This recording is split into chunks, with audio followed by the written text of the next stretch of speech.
Lavrov stresses the importance of holding an international conference on Syria soon to find a political solution to the crisis.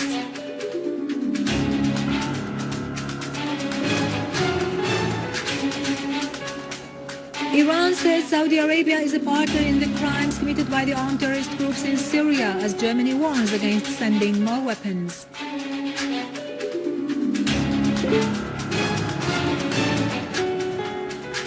The Syrian Arab Army continues to chase terrorists in Latakia, Aleppo and Damascus, killing large numbers of them.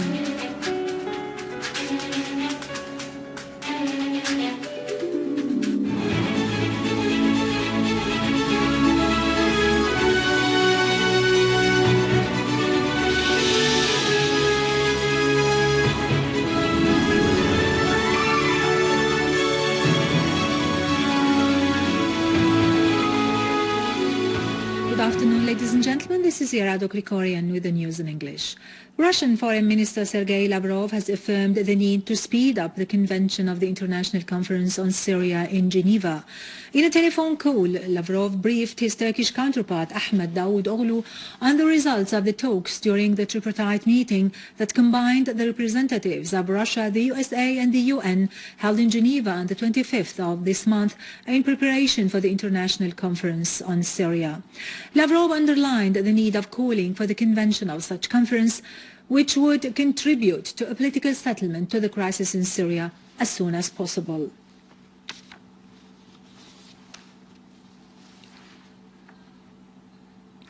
Iranian Foreign Ministry spokesman Arakchi has said that Saudi Arabia has turned into an accomplice to the terrorist crimes committed against the Syrians after providing the terrorists in Syria with all kinds of light and heavy weapons.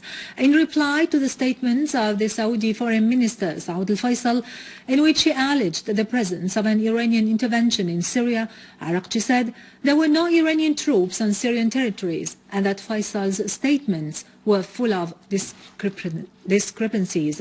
Arakchi pointed out that the allegations of Tehran's interference in Syria were raised at a time when Saudi Arabia was militarily and openly intervening in Bahrain, thus violating international laws and agreements. The Iranian Foreign Ministry's spokesman expressed hope that Iran's efforts to solve the crisis would be met with Saudi cooperation in this respect to contribute to a peaceful solution and end the crisis in Syria.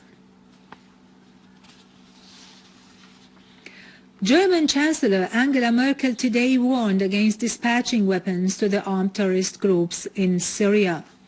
Addressing the German parliament, the Bundestag, Merkel said that such step involved countless dangers. Germany had declared on the 14th of this month its decision not to send weapons to the armed groups in Syria and called for the convention of an international conference to solve the crisis. Germany was also reserved concerning a draft resolution presented by Britain and France recently within the framework of the European Union to lift the embargo imposed on military supplies to the armed groups in Syria.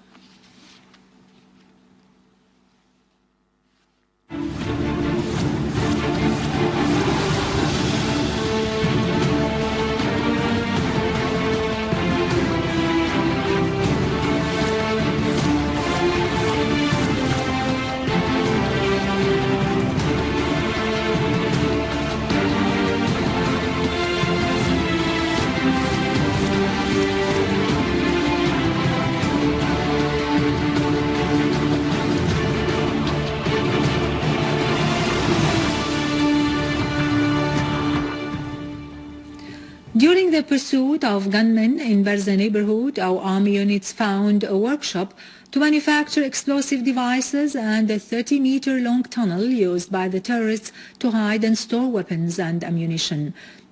Meanwhile, an army unit destroyed a terrorist gathering in Al-Qaboon neighborhood that contained weapons, ammunition and terrorists. In Jobar, the army units chased gunmen along Al-Manashir Square, killing a number of terrorists and injuring others.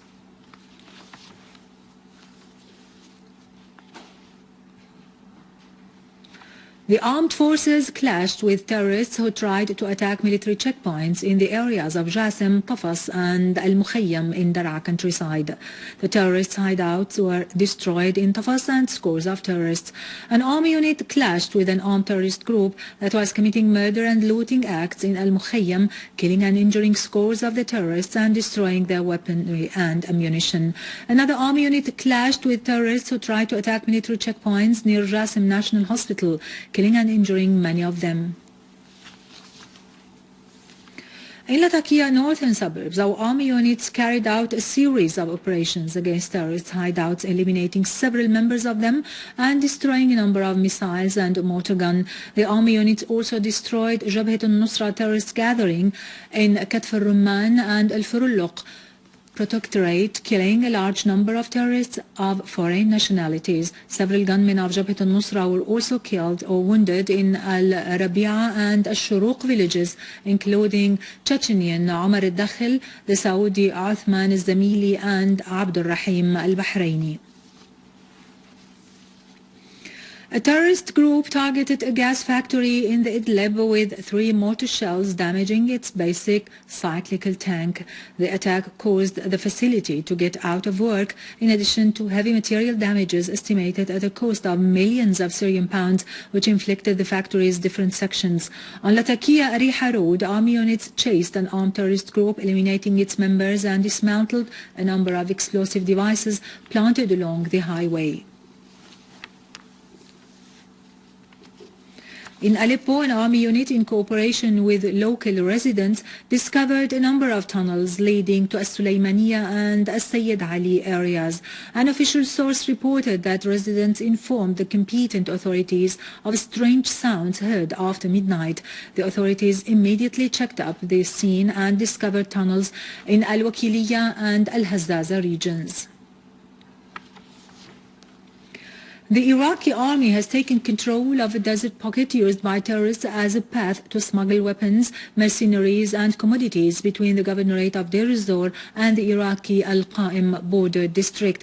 The Iraqi army also foiled an armed attack launched by Al-Qaeda and Jabhat al-Nusra groups at a military barrack on the highway between Syria and Iraq in Rawak province, destroying 5 vehicles, eliminating 7 terrorists and capturing 8 others.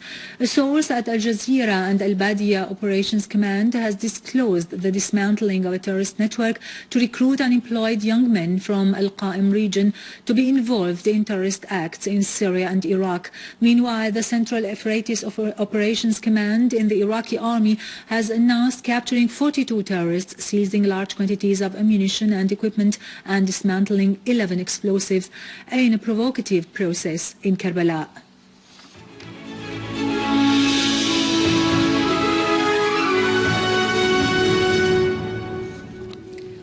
Welcome back. In occupied Palestine, Israeli occupation troops conducted a wide-scale arrest campaign in different parts of the West Bank, which led to violent confrontations in Jenin between the Palestinians and the Israeli soldiers who used tear gas against the Palestinian citizens, causing several suffocation cases.